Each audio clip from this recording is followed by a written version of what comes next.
Marathon recently re-revealed itself to the gaming world and offered up a healthy look at what to expect this time around when it does finally release early next year.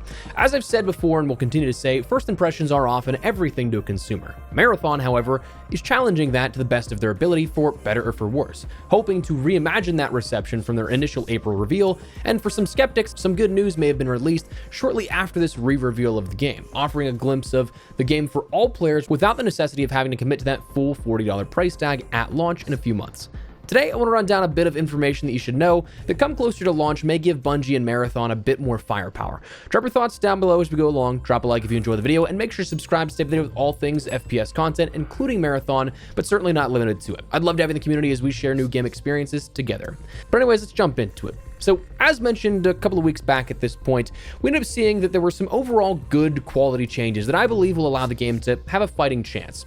Personally speaking, I'm eager to see the gameplay reception from a perspective of an outside observer seeing this sort of AAA entry into extraction shooters and in a first-person perspective. We've talked about recently how I personally think we're approaching the sort of AAA boom, for better or for worse when it comes to extraction shooters, as we've had dozens and dozens of extraction indie projects and games like Tarkov that have pioneered the genre, but don't have that big budget backing of billion-dollar publishers and studios.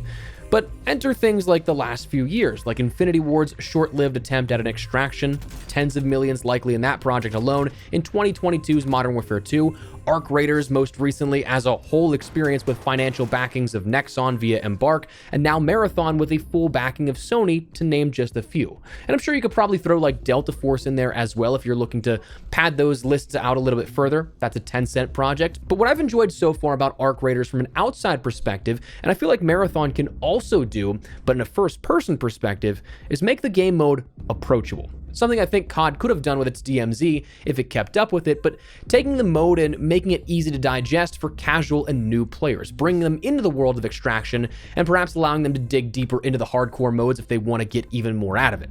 Kind of like being first introduced to a genre of music by like one of the biggest artists out there, but then liking it and diving deep into finding the more obscure technical artists under that umbrella of subgenres, if that makes any sense.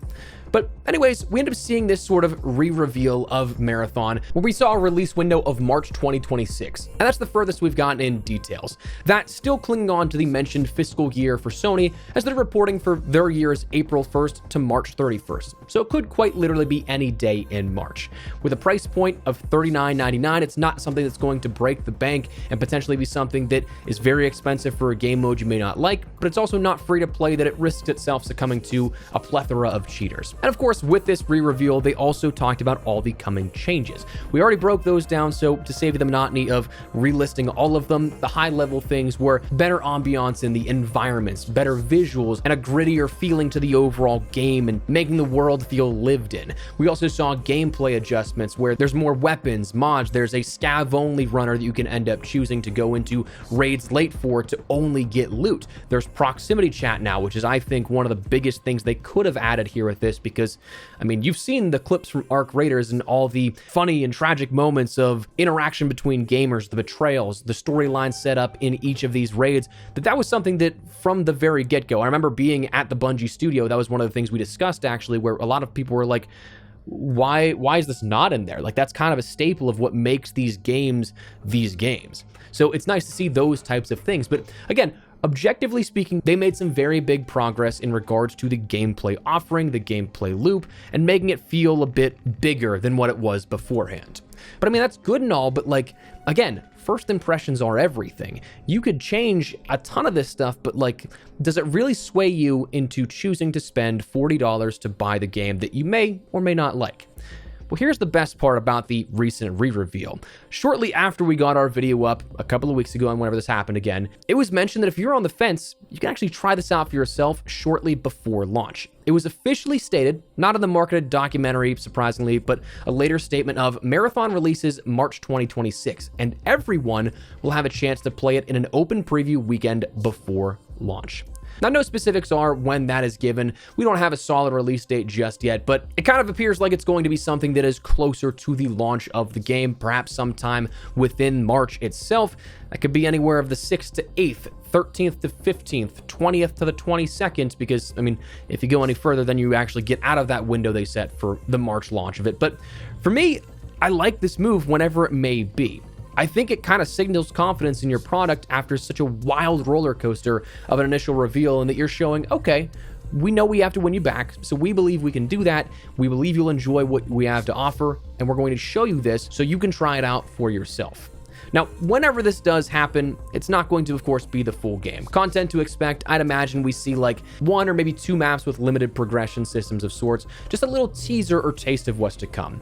I think we'll probably see like the maps of Perimeter, that being their dubbed starting map, with perhaps maybe a move into Dire Marsh, both of these being introduced via the reveal and closed sessions, so they're not necessarily new, but they're allowing players to then re-examine these kind of if they did play, or if they are brand new players, they're the starting maps that you'd have at your disposal anyway. And progression, questing, I'd imagine is like only 1 or 2 factions, maybe 3, because there are actually a handful that they did detail more than that, and their quests that go along with that.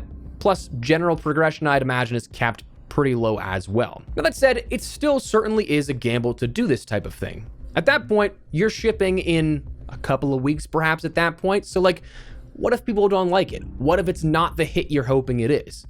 Well, that's the gamble right there. It's very possible the core of the gameplay could still feel empty, that it could feel like there still needs to be work done. I do personally think that they've added a nice layer of atmosphere to everything. I do think that changes that have been made and detailed are indeed good changes and fundamentally crucial to the game's feeling and gameplay loop, but all of that is a moot point if it, in practice, doesn't do much to make the game feel unique, lived in, and compelling. You're trying to sell an approachable, unique experience in a growing market, something that you do still have the potential to grab a major foothold in, but to establish yourself as a frontrunner of the genre, you need that defining factor, that feeling of something that you don't want to let go of, something that is definitively extraction shooter in your way. Letting people test that for themselves a week before, 2 weeks, 3 weeks, however long it is before launch, either creates this insurmountable hype or craters expectations and appeal. It truly is a double-edged sword that obviously it wouldn't look great to do a beta of sorts right now, but it would also afford you that nuclear option of being like, okay, this still might not be ready, let's tweak some more, delay a little bit further, versus the harsh reality of if this happens like 2-3 weeks-ish before the launch of the game, you might come across that, oh, if people don't like this during the free window, that might be it. One thing that I think people need to be conscious of, if that prior point of limited content does come into play, is the fact that if that happens, it's a clear decision to withhold for a test. This was, for example, with Ark most recently, one of those things that kind of annoyed me personally, as I was plugged into the moment-by-moment updates, but it admittedly wasn't really explicitly clarified for people who maybe heard about it through a friend of a friend. That it's not meant to be the game's offering that you can just test out everything, so criticizing the depth of that was kind of pointless and frankly misplaced, as it was meant to be just a glimpse in a quick little bite-sized portion of the game rather than the full thing. But I guess, again, if it wasn't communicated as such, there could be that confusion. But they won't be giving you the full access to the game a week or 2 or 3 before to try out. It's just simply almost like a varying playable demo of the game, that you can make different scenarios out of that gameplay, but the offering is smaller and static. Kind of like a slice of pizza. You can have it, you can eat it however you want. Some people may eat it in different ways, but it's not the whole pie, you know? Ultimately, though, I do think this is a kind of power move to be able to be like, yes, we believe in this much that we are going to let you play this for free for an entire weekend sometime before the launch of this game. Now, whether or not it pays off, that's the real question that we can pose. I think that for a lot of people, this will be their first real hands-on experience with the game, which will be the difference maker on if they can get past the initial reveal reactions and impressions, right? Like, first impressions are, again, the biggest thing with most things in life, and the initial impressions of marathons wasn't super hot when it came to the reveal window. So having the game in hand before you have to commit to buying it or not to play it and get your hands-on experience, big gamble, but I'm personally hoping it'll pay off. I want this game to do well just as a story nerd, because however they take it, sequel, reboot, you name it, based off the original lore, there was so much cool stuff that could happen with the Marathon universe and how they decide to handle that going forward. Plus, big fan of the art direction. I know it's like really hit or miss with some people. I'm a fan of Bungie gunplay, fan of extraction shooters a lot as of recently. So like, I'm just hoping that we as players get good competition, we get good games to experience across the board. So fingers crossed, but we'll have to wait and see. Let me know your thoughts down below. Are you guys going to be checking out the Marathon open sort of trial period, whatever we're going to call it, when it eventually comes sometime in late February, early March? Let me know. If you guys enjoyed the video though, you found it at all insightful, do me a favor and drop a like on it. And of course, if you're new to the channel, make sure you subscribe so don't miss a single thing regarding all things Marathon and many more FPS titles. I'd love to have in the community. For now though, thanks so much for watching. Mine has been Espresso. I'll see you later. Take care and peace.